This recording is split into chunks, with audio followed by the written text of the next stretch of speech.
মানুষ তার জীবনে দুই ধরনের পরিস্থিতিকে খুব ভয় পায়। এক, কোনো কারণবশত কারোর সামনে নত হওয়া। দুই, কোনো কারণে নিজের চরিত্র থেকে, নিজের মূল্যবোধ থেকে বিচ্যুত হওয়া। এবার কেন হয় এরকম যে কথায় কথায় কারোর সামনে নত হতে হয়? কেন বারংবার নিজের চরিত্র থেকে চ্যুত হতে হয়? এরকম কেন হয়? এটা তখনই হয় যখন আমাদের শিক্ষা এবং মূল্যবোধের অভাব থাকে। যদি মানুষের মধ্যে প্রকৃত শিক্ষা থাকে তাহলে এই সংসারে কোনো সময় এবং কারোর সামনেই নত হওয়ার কোনো প্রয়োজন নেই। যদি মানুষের মধ্যে মূল্যবোধ থাকে তাহলে তাকে নিজের মূল্যবোধ বা চরিত্র থেকে বিচ্যুত হতে হয় না, তা সে যাই হয়ে যাক না কেন। কোনো বালককে যদি জন্ম থেকেই সুশিক্ষার অধিকারী করা হয়, শিক্ষিত করা হয়, মূল্যবোধের অধিকারী করা হয়, তবে সে এই সংসারে এমন কর্ম করবে যাতে সে নিজেকে, নিজের পরিবারকে, সমগ্র সমাজকে গর্বিত করতে পারে। শিক্ষা লাভ করুন, মূল্যবোধ লাভ করুন এবং আমার সাথে ভালোবেসে বলুন, রাধা রাধা।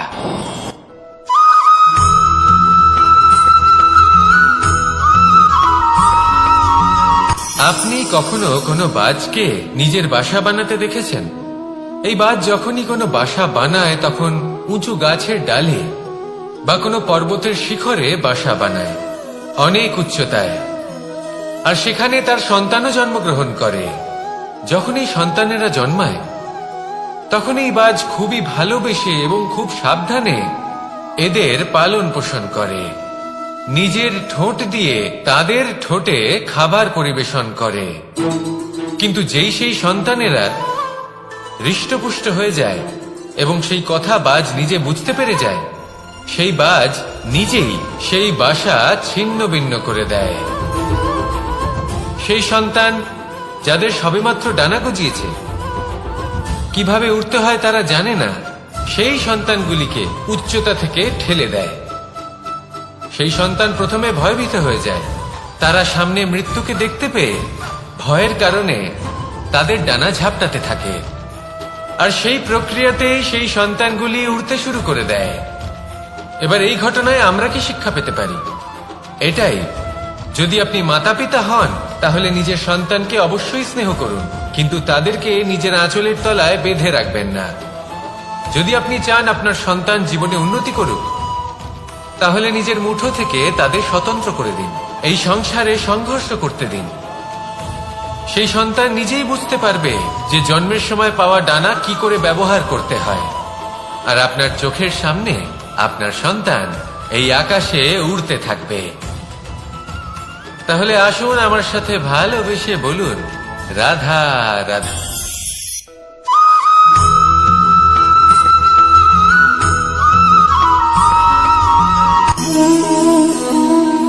নিয়তি। রাধা আমাকে বলে, কৃষ্ণ, যদি তুমি জানো যে নিয়তিতে কি আছে তাহলে তাকে বদলে দাও না কেন? মহাদেব আমাকে বলেন যে শ্রীকৃষ্ণ, যদি আপনি এটা জানেন যে সাম্বের নিয়তি এটাই, তাহলে আপনি তাকে বদলানোর চেষ্টা কেন করেন? কেন? কারণ আমি একজন পিতা, আর পিতার কর্তব্য এটাই, তিনি যেন সম্ভাব্য সব চেষ্টা করেন নিজের সন্তানের মঙ্গলের জন্য। নিয়তি আমি জানি, কিন্তু এটাও আমি জানি যে কর্মের থেকে বড় আর কোনো নিয়তি হতে পারে না। অভিজ্ঞতাও রয়েছে যে কর্মের হাতে নিয়তির এই চক্র বদলে যেতে পারে। তাই জীবনে যদি আপনার কখনো এমন মনে হয় যে এটা তো অসম্ভব, তখনও চেষ্টা করা কখনোই ছাড়বেন না। কে বলতে পারে আপনারই কর্মের কোনো এক বীজ হয়তো নিয়তির চাকায় আটকে গেল আর নিয়তিকে নিজের পথ পাল্টাতে হলো, ঠিক কিনা? সেই জন্য নিয়তিকে ভাগ্য মেনে নিয়ে চুপ করে বসে থাকবেন না। নিজের নিয়তি স্বয়ং নিজের কর্মের দ্বারা নির্ধারিত করুন, কারণ আপনার এই কর্মের ওপরেই আপনার অধিকার রয়েছে, আর এই অধিকারকে নিয়তি অনেক সময় সম্মানও করে। তাহলে আসুন আর আমার সাথে ভালোবেসে বলুন, রাধা রাধা।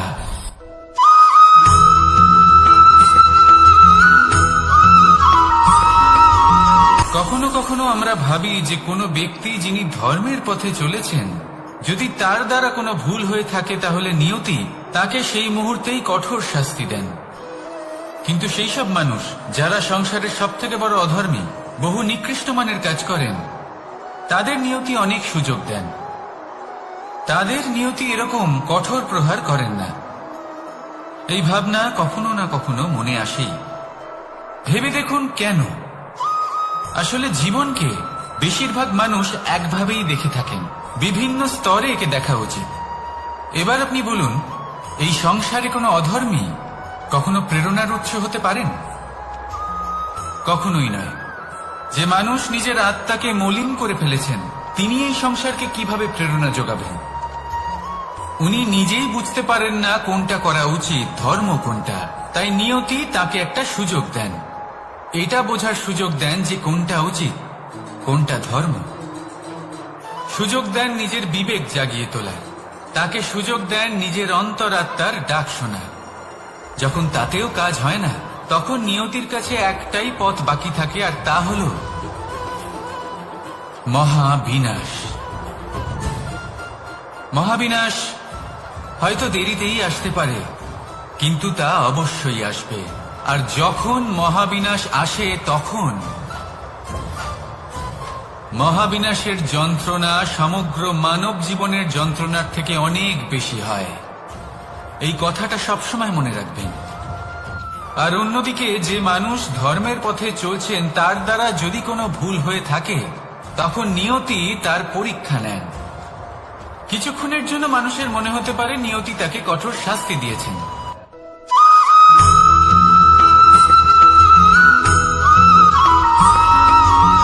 এই সংসারে কখনো কোনো ব্যক্তিকে তার বাইরের পোশাক দেখে বিচার করার চেষ্টা করবেন না। এটা খুব বড় ভুল করবেন। যেমন আমরা জীবনে অনেক সময় এমন করি। ধরুন কোথাও একটা গাছ দেখলাম, খুব বিশাল আকারের একটা গাছ, যেটা মাটির থেকে অনেক উঁচুতে পৌঁছে গেছে, যার বিশাল শাখা আছে। সেগুলো দেখে আমরা ভাবি যে এই গাছে হয়তো কত সুস্বাদু ফল আছে। আমরা সেই গাছের পরিচর্যা করতে থাকি। আবার অন্যদিকে হলো একটি তৃণ, যেটা মাটি থেকে কিছুটা উঁচুতে পৌঁছেছে, কিন্তু সেই তৃণর নিচে, মাটির নিচে অত্যন্ত সুস্বাদু ফল বা সবজি জন্ম নেয়, যা আমাদের স্বাস্থ্যের পক্ষে অত্যন্ত উপকারী। সেই জন্য কখনো আবরণ দেখে কাউকে বিচার করতে চেষ্টা করবেন না। তার বদলে এটা বোঝার চেষ্টা করুন যে আপনার সামনে যে ব্যক্তি আছে বা বস্তু আছে, তার বিশেষত্ব কি।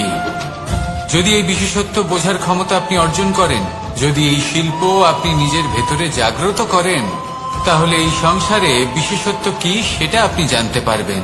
আর এই সমস্ত খেলা দৃষ্টি থেকে নয়, দৃষ্টিভঙ্গি থেকে জন্ম নেয়। দৃষ্টিভঙ্গি সবসময় শুভ রাখুন, আর আমার সাথে ভালোবেসে বলুন, রাধা রাধা।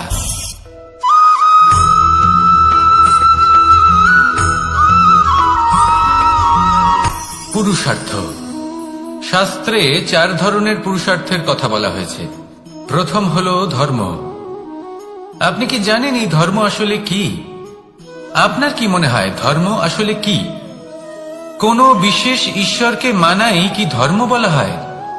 নাকি কোনো বিশেষ রীতি পালন করাই হলো ধর্ম?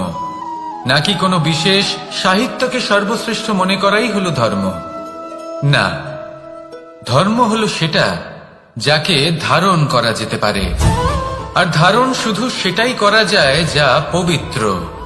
পবিত্র শুধু তাকেই বলা হয় যা নিঃস্বার্থ, যার মধ্যে শাসন করার কোনো ইচ্ছে নেই, যা সরলভাবেই প্রবাহমান, জল এবং বায়ুর মতো। যখন কোনো ব্যক্তি ধর্মকে ধারণ করেন এবং সেই ধর্ম সেই ব্যক্তিকে রক্ষা করে, তখন তাকে ধর্ম বলা হয়। ধর্ম যা রক্ষা করে অহংকার থেকে, খারাপ চিন্তার হাত থেকে। সেই জন্য পুরুষার্থ গড়ে তোলার আগে, ধর্ম পালন করার আগে, ধর্মের প্রকৃত অর্থ কি সেটা বুঝে নিন। এটা জেনে রাখুন যে সমস্ত ধর্মের আধার, সমস্ত ধর্মের ভিত শুধুমাত্র ভালোবাসা। আসুন আর এই ভালোবাসার সাথেই বলুন, রাধা রাধা।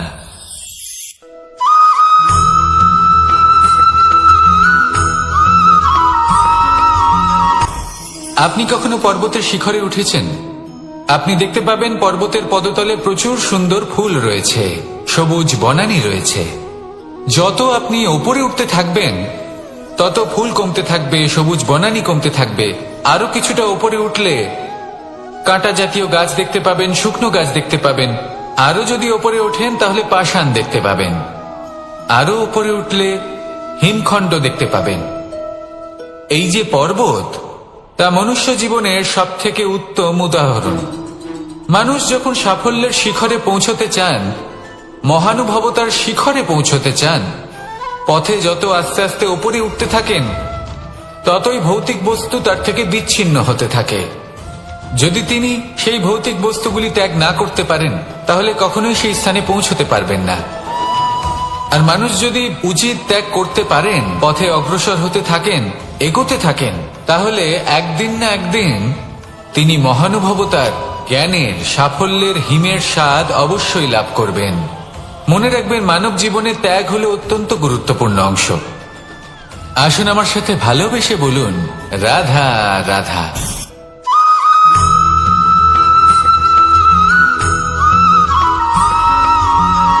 কেউ বলে জীবন খুব ক্ষণস্থায়ী, কেউ বলে জীবন হলো একটা সুন্দর স্বপ্নের মতো, আবার কেউ বলবে জীবন হলো এক কঠোর সত্য। কিন্তু জীবন আসলে কি? জীবন হলো আপনারই প্রতিবিম্ব, একটা দর্পণ। অর্থাৎ আপনি জীবনকে সেইভাবেই পাবেন যেরকম আপনি নিজেকে প্রতিপন্ন করবেন। যদি আপনি দর্পণের দিকে তাকিয়ে হাসেন তাহলে আপনি সামনে হাসি মুখী দেখতে পাবেন। এবার যদি আপনি গম্ভীর হয়ে থাকেন তাহলে আপনি একজন রুষ্ট ব্যক্তি দেখতে পাবেন। শেষে সবথেকে বেশি গুরুত্বপূর্ণ হলো আপনার চেষ্টা। আপনাকে সবসময় চেষ্টা করতে হবে যাতে আপনি নিজেকে প্রসন্ন এবং ইতিবাচক মনোভাবে রাখেন। এটা হলো আপনারই উত্তরদায়িত্ব, তাকে পালন করুন। এই মনকে প্রসন্ন রাখুন, এই সংসারকে সুন্দর বলে মনে হবে। আর এই মন প্রসন্ন হয়ে বলবে, রাধা রাধা।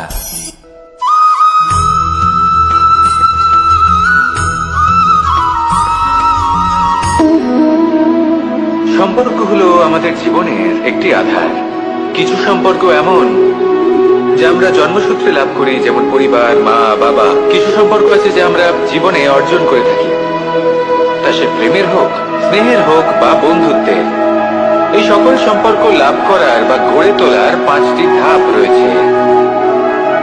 প্রথম ধাপ, কোনো ব্যক্তির সাথে আলাপ হওয়া, তার সাথে কথা বলা বা তাকে দেখা। দ্বিতীয় ধাপ, সে ব্যক্তিকে আমাদের ভালো লাগা। তৃতীয় ধাপ, আমাদের এটা চাইতে শুরু করা যে জীবনে এই ব্যক্তি যেন আমাদের বন্ধু হন, আমাদের জীবনে থাকেন, বা আমাদের কাউকে ভালোবেসে ফেলা। আর এটা আমাদের ভাবা বা চাওয়া যে সেই ব্যক্তি যেন আজীবন আমার সাথে থাকেন, আমার জীবনে আমার সাথী হয়ে। চতুর্থ ধাপ, লাভ করা। এবার এই ধাপটি অনেক মানুষের পক্ষেই খুবই সরল হয়, বড়ই সরলভাবে নিজেদের সঙ্গীকে লাভ করে থাকেন। কিছু মানুষের জন্য এই ধাপ অত্যন্ত কঠিন হয়ে থাকে। অনেক প্রতিকূল পরিস্থিতির উপর জয়লাভ করে তারা সঙ্গীকে লাভ করেন, কিন্তু লাভ অবশ্যই করেন। এরপরে আসে পঞ্চম, অন্তিম এবং সব থেকে গুরুত্বপূর্ণ ধাপ। সেটা হলো সেই সম্পর্ক পালন করা। এটা হলো এমন এক বিষয় যা প্রত্যেক মানুষের শেখা উচিত। যদি ব্যক্তি নিজের জীবনে সম্পর্ক রক্ষা করতে শিখে যান, তবে প্রত্যেক সম্পর্ক তার জীবনকে স্বর্গ করে তুলবে। আসুন আর আমার সাথে ভালোবেসে বলুন, রাধা রাধা।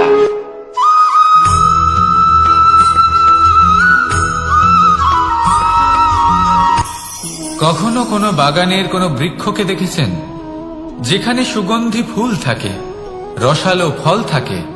তখন মন প্রফুল্ল হয়ে ওঠে, মন থেকে সেই বৃক্ষের প্রতি ভালোবাসা জন্মায়। কিন্তু যিনি বাগানের মালিক, শুধুমাত্র তিনিই জানেন যে কিভাবে এই বৃক্ষকে আগলে রাখতে হয়, কিভাবে তার পরিচর্যা করলে এতে সুন্দর সুগন্ধি ফুল হবে, রসালো ফল হবে। কখনো কখনো প্রয়োজনের থেকে বেশি রোদ পেলে এই বৃক্ষগুলি শুকিয়ে যায়, প্রয়োজনের থেকে কম রোদ পেলেও এই বৃক্ষ কিন্তু শুকিয়ে যায়। প্রয়োজনের থেকে কম জল যদি পায় এই বৃক্ষ শুকিয়ে যেতে পারে, প্রয়োজনের থেকে অতিরিক্ত জল যদি পায় তখনও এই বৃক্ষের শিকড়গুলি নষ্ট হয়ে যেতে পারে। এবার এটাই কিন্তু আমাদের সংসারের সাথেও হয়। আমাদের সংসারের সকল প্রতিভাশালী ব্যক্তি, যেমন লেখক, বিচারক, প্রবক্তা, যোদ্ধা, এদের সবার ক্ষেত্রে এই কথাটাই প্রযোজ্য। যদি বেশি প্রশংসা করা হয় তাহলেও এরা হারিয়ে যাবেন। প্রয়োজনের থেকে বেশি যদি নিন্দা করা হয় তখনও তারা নত হয়ে পড়বেন।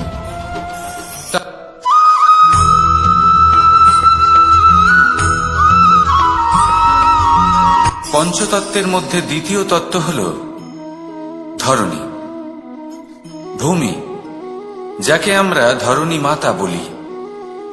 এই ধরণী ধৈর্য ধারণ করে, আর এর ওপরেই আমাদের সমগ্র সংসার নির্ভরশীল।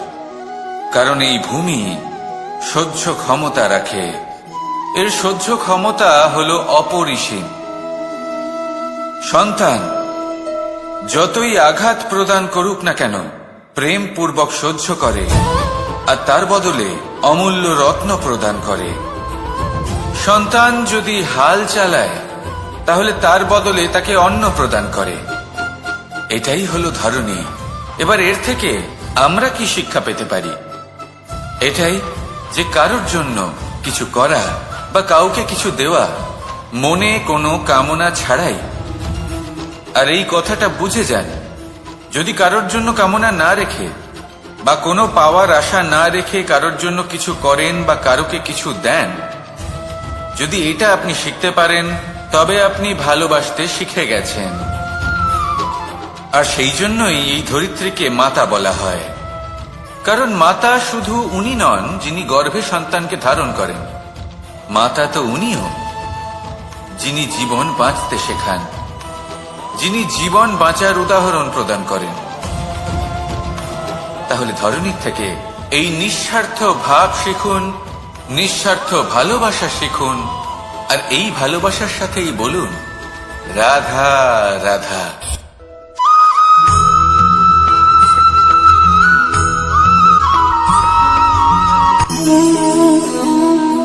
নিয়তি। রাধা আমাকে বলে, কৃষ্ণ, যদি তুমি জানো যে নিয়তিতে কি আছে তাহলে তাকে বদলে দাও না কেন? মহাদেব আমাকে বলেন যে শ্রীকৃষ্ণ, যদি আপনি এটা জানেন যে সাম্বের নিয়তি এটাই, তাহলে আপনি তাকে বদলানোর চেষ্টা কেন করেন? কেন? কারণ আমি একজন পিতা, আর পিতার কর্তব্য এটাই তিনি যেন সম্ভাব্য সব চেষ্টা করেন নিজের সন্তানের মঙ্গলের জন্য। নিয়তি আমি জানি, কিন্তু এটাও আমি জানি যে কর্মের থেকে বড় আর কোনো নিয়তি হতে পারে না। অভিজ্ঞতাও রয়েছে যে কর্মের হাতে নিয়তির এই চক্র বদলে যেতে পারে। তাই জীবনে যদি আপনার কখনো এমন মনে হয় যে এটা তো অসম্ভব, তখনও চেষ্টা করা কখনোই ছাড়বেন না। কে বলতে পারে আপনারই কর্মের কোনো এক বীজ হয়তো নিয়তির চাকায় আটকে গেল আর নিয়তিকে নিজের পথ পাল্টাতে হলো, ঠিক কি না? সেই জন্য নিয়তিকে ভাগ্য মেনে নিয়ে চুপ করে বসে থাকবেন না। নিজের নিয়তি স্বয়ং নিজের কর্মের দ্বারা নির্ধারিত করুন, কারণ আপনার এই কর্মের ওপরেই আপনার অধিকার রয়েছে। আর এই অধিকারকে নিয়তি অনেক সময় সম্মানও করে। তাহলে আসুন আর আমার সাথে ভালোবেসে বলুন রাধা রাধা।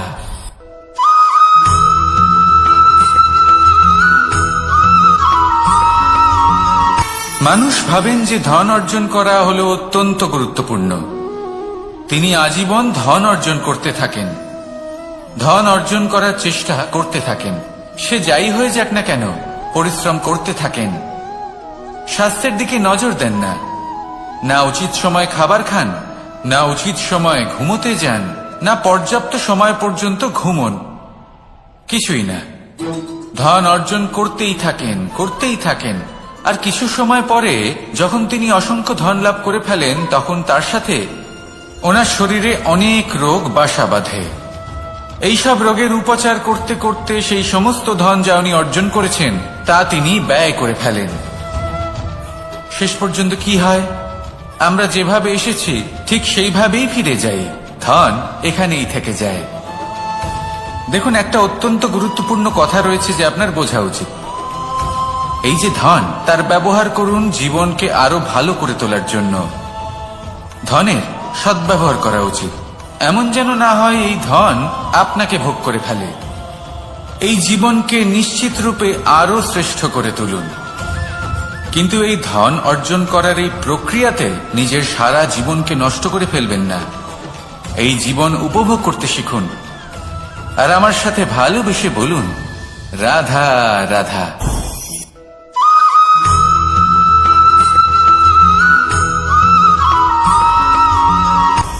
আপনি কখনো পর্বতের শিখরে উঠেছেন? আপনি দেখতে পাবেন পর্বতের পদতলে প্রচুর সুন্দর ফুল রয়েছে, সবুজ বনানী রয়েছে। যত আপনি ওপরে উঠতে থাকবেন তত ফুল কমতে থাকবে, সবুজ বনানী কমতে থাকবে। আরো কিছুটা ওপরে উঠলে কাঁটা জাতীয় গাছ দেখতে পাবেন, শুকনো গাছ দেখতে পাবেন। আরো যদি ওপরে ওঠেন তাহলে পাষাণ দেখতে পাবেন। আরো উপরে উঠলে হিমখণ্ড দেখতে পাবেন। এই যে পর্বত, তা মনুষ্য জীবনের সব থেকে উত্তম উদাহরণ। মানুষ যখন সাফল্যের শিখরে পৌঁছতে চান, মহানুভবতার শিখরে পৌঁছতে চান, পথে যত আস্তে আস্তে উপরে উঠতে থাকেন ততই ভৌতিক বস্তু তার থেকে বিচ্ছিন্ন হতে থাকে। যদি তিনি সেই ভৌতিক বস্তুগুলি ত্যাগ না করতে পারেন তাহলে কখনোই সেই স্থানে পৌঁছতে পারবেন না। আর মানুষ যদি উচিত ত্যাগ করতে পারেন, পথে অগ্রসর হতে থাকেন, এগোতে থাকেন, তাহলে একদিন না একদিন তিনি মহানুভবতার, জ্ঞানের, সাফল্যের হিমের স্বাদ অবশ্যই লাভ করবেন। মনে রাখবেন, মানব জীবনে ত্যাগ হলো অত্যন্ত গুরুত্বপূর্ণ অংশ। আসুন আমার সাথে ভালোবেসে বলুন, রাধা রাধা।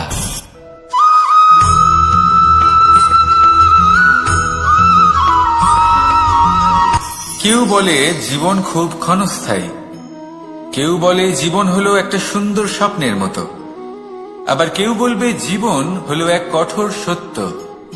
কিন্তু জীবন আসলে কি?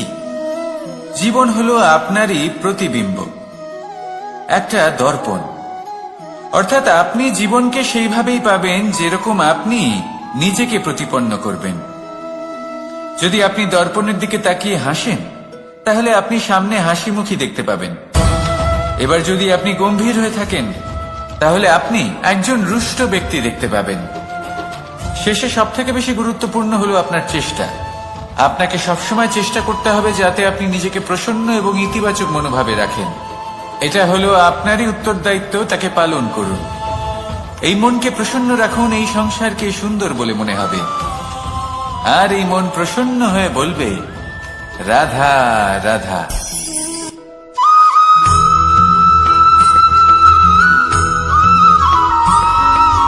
আমাদের শরীর প্রকৃতির সর্বশ্রেষ্ঠ রচনা।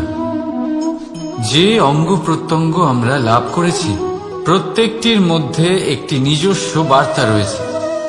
একটু ভেবে দেখুন, দুটি চোখ দিয়েছে দেখার জন্য, দুটি কান দিয়েছে শোনার জন্য, নাসিকাও আছে দুটি, দুটি হাত দিয়েছে দ্বিগুণ পরিশ্রম করার জন্য। কিন্তু জীব শুধুমাত্র একটি। তার উপরেও তীক্ষ্ণ বলিষ্ঠ দাঁত দিয়েছে তার রক্ষার জন্য। কখনো ভেবে দেখেছেন কেন?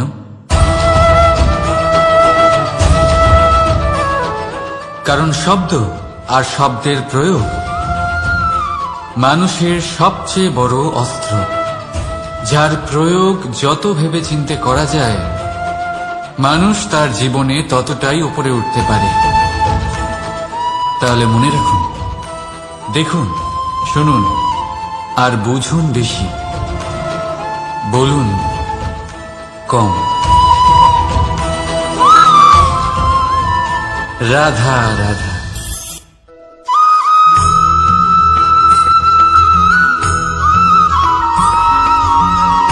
জীবন কিসের উপর নির্ভরশীল? ধনের উপর? বৈভবের অনুভব যদি আপনি করতে চান তাহলে তা পাবেন শুধু একতার দ্বারা, সংগঠনের দ্বারা। যদি আপনাকে উদাহরণ দিই, নিজের এই হাতটাকে দেখুন, 5টা আঙুল রয়েছে। কোনো একটা বস্তুকে নিজের একটা আঙুল দ্বারা তুলে ধরার চেষ্টা করে দেখুন, বড়ই কষ্ট হবে। তখন আপনি বুঝতে পারবেন যখন এই 5টি আঙুল একত্রিত হয় তখন কোনো কাজ কতটা সহজ হতে পারে। এটাই হলো শক্তি একতার। সব থেকে ভালো উদাহরণ যদি আপনাকে দিই তাহলে বাঁশি। এই বাঁশি থেকে অত্যন্ত মধুর সুর নির্গত হয় যা সবার মন প্রসন্ন করে দেয়। এই কথা সত্যি, কিন্তু এই বাঁশি আমি একটা বা দুটো আঙুল দিয়ে বাজাতে পারবো না। আমাকে প্রত্যেকটা আঙুল ব্যবহার করতেই হবে, তবেই এর থেকে মধুর সুর নির্গত হবে যা সকলকে প্রসন্ন করবে, ঠিক কিনা? ঠিক এইভাবেই যদি আপনি চান যে আপনার জীবনরূপী বাঁশি থেকেও মধুর সুর নির্গত হোক বা সবার মনকে প্রসন্ন করে তুলুক, তাহলে আপনাকেও জীবনে একতা নিয়ে আসতেই হবে। আপনি একাও কর্ম করতে পারেন, পথ চলতেও পারেন, সামনেও এগোতে পারেন, সাফল্যও লাভ করতে পারেন। কিন্তু যখন সকলে একসাথে এগোবেন, সেই পথে চলবেন, সেই কর্মই করবেন, তখন লক্ষ্যে অবশ্যই পৌঁছবেন, সাফল্য অবশ্যই লাভ করবেন। কিন্তু সেই সাফল্য এবং তার